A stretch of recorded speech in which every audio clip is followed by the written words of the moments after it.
모티브라고 하는 말이 있습니다. 모티브라는 것은 어떤 행동에 대한 동기나 원인 내지는 출발점을 말합니다. 우리 그리스도인의 생활에서도 모티브가 한 가지 있습니다. 그것은 바로 사랑입니다. 그리스도인의 삶의 모티브는 사랑입니다. 그리고 우리가 형제 자매를 사랑한다면 그것은 우리가 구원받은 표를 드러내는 것입니다. 그런 맥락에서 그리스도인의 삶을 오늘 본문의 말씀은 이야기하고 있습니다. 로마서 12장을 읽고 있습니다. 로마서 12장의 구조는 구조를 보면 그리스도인이 한 지체됨을 말하고 또 각종 은사들을 이야기하고 있고 이제 사랑의 생활에 대해서 이야기합니다. 자, 이것은 고린도전서 12장, 13장의 구조와 같습니다.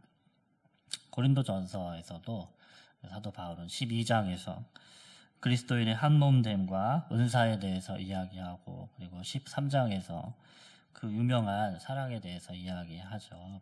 사랑은 오래 참고 또 사랑은 온유하며 또 시기하지 않으며 자기의 유익을 구하지 아니하며 모든 것을 믿으며 모든 것을 참으며 그리고 믿음, 소망, 사랑이 있는데 그 중에 제일은 사랑이다. 이렇게 말씀합니다. 그래서 그리스도인의 삶의 기초와 결론이 무엇이냐? 사랑이라고 하는 것을 성경이 가르쳐 줍니다.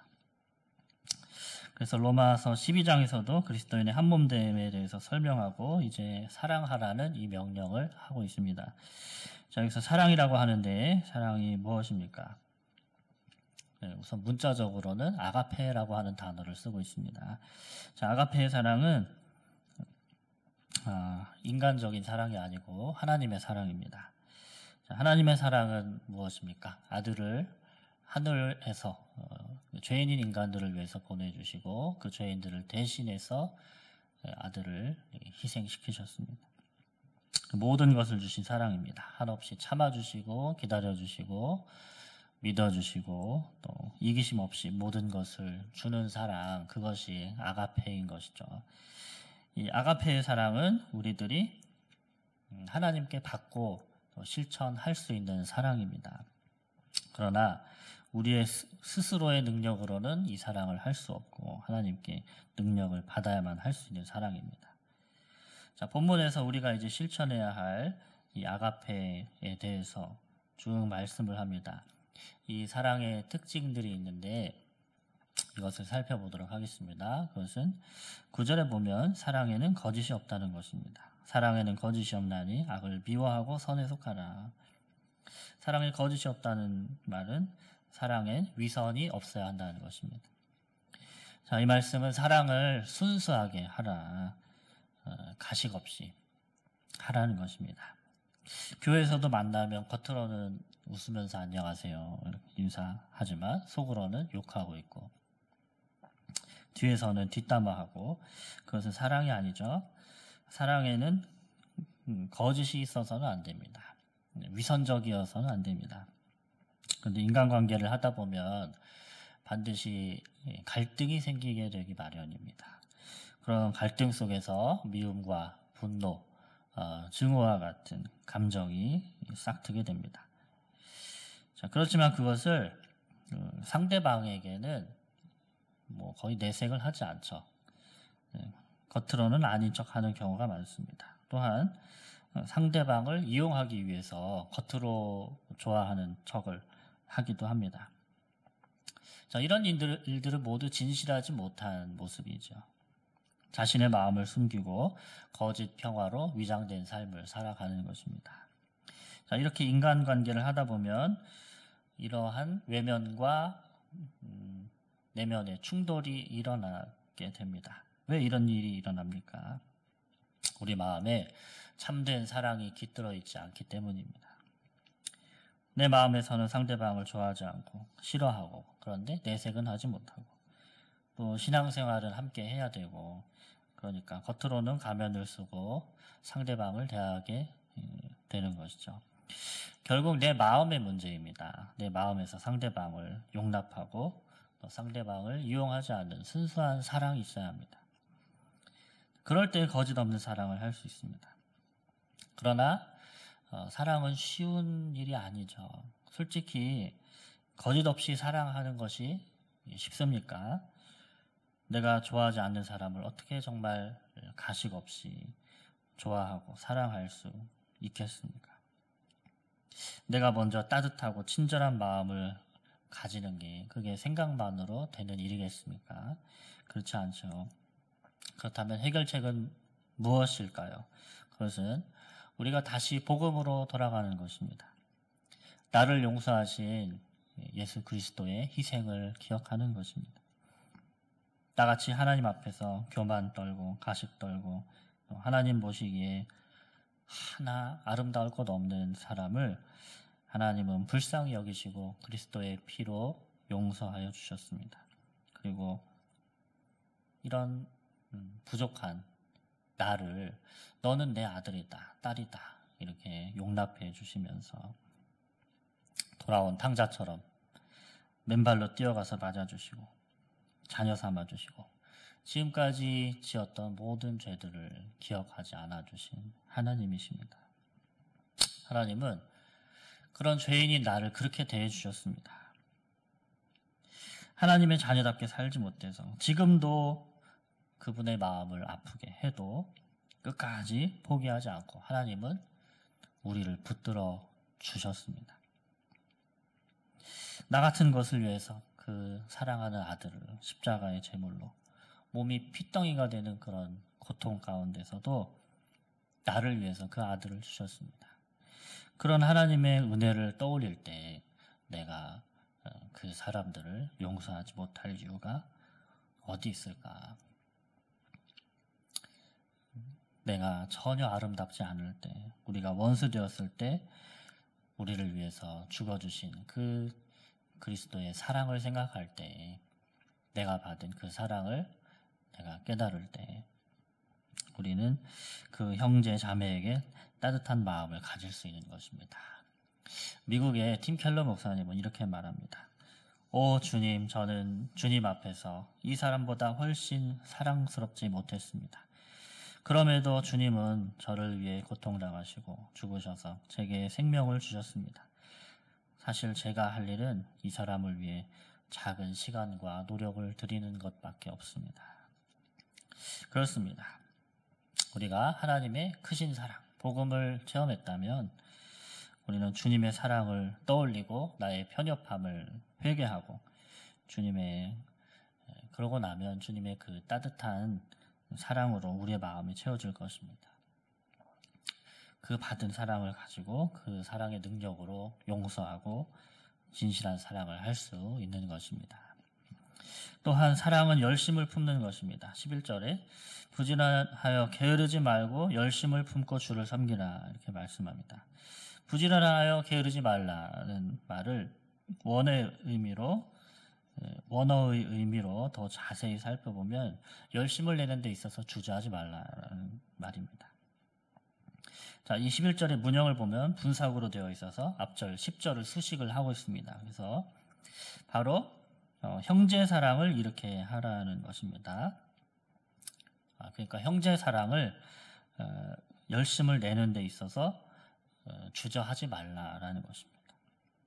부지런히 게으르지 말고 열심을 내서 형제 사랑하고 우애하고 존경하는 일을 하라라는 것입니다.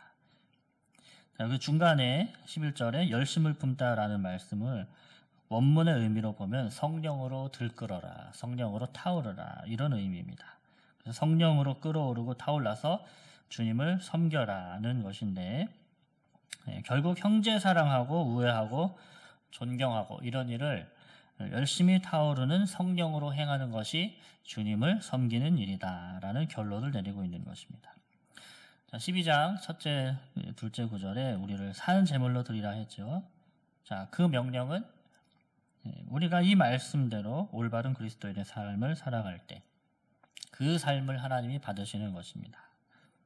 그러니까 저와 여러분이 그리스도인답게 제대로 사는 것이 주님을 섬기는 일인 것이죠. 자, 그것을 어떻게 하는 것입니까? 성령으로 들끓면서 성령으로 타오르면서 부지런하게 게으르지 말고 열심히 형제의 우애를 가지고 사랑하라는 것이죠. 또한 사랑은 인내하는 것입니다. 12절에 소망 중에 즐거워하며 환난 중에 참으며 기도에 항상 힘쓰며. 자, 이 구절에 소망, 환난, 기도는 그리스도인의 삶에서 나타나는 자연스러운 일들입니다. 우리가 하나님의 복음을 믿고 약속을 얻어서 하나님의 영광에 동참하리라는 그런 자신이 있습니다. 자, 그것이 소망 중에 즐거워할 때입니다. 자, 그 소망으로 향하는 길 도처에 환난이 도사리고 있습니다. 그때 우리는 인내해라, 참으라는 것입니다. 그리고 동시에 우리는 계속 즐거워하며 고난들을 참고 견딜 수 있는 능력인 기도에 항상 힘써야 한다는 것입니다. 자, 이 일들이 사랑과 무슨 상관이 있습니까? 자, 이 말씀은 우리가 관계에서 발생하는 문제에 부딪힐 때 인내와 기도로 맞서라는 의미인 것입니다. 사람과의 관계에서도 소망을 품고 그 관계에 문제가 생긴다 하더라도 그 관계 때문에 환난이 있다 하더라도 포기하지 말고 참고 기도하면 결국 승리한다라는 것입니다. 사랑은 그래서 끝까지 포기하지 말아야 합니다. 끝까지 함께, 끝까지 힘들어도 그래도 함께 가는 것이 사랑입니다. 그리고 이것은 14절로 이어집니다. 너희를 박해하는 자를 축복하라, 축복하고 저주하지 말라. 이렇게 인내하라는 것이죠. 우리를 박해하는 자를 용서하고 받은 악을 되갚아주지 말아야 합니다. 더 나아가서 우리에게 상처를 준 사람들을 축복하라는 것입니다. 여러분은 어떻습니까? 억울한 일을 당할 때 어떻게 하셨습니까? 가정에서, 교회에서, 혹은 사회에서 내가 받은 악을 어떻게 해결하셨습니까? 만약에 우리가 내가 받은 대로 똑같이 분노하고 무시하고 박해하고 저주하였다면 그것은 그리스도인의 삶이 아닙니다. 이후의 말씀에서도 이제 원수에 대해서 우리가 어떻게 대해야 되는지 말씀을 하는데, 원수 갚는 것은 우리에게 속한 일이 아닙니다.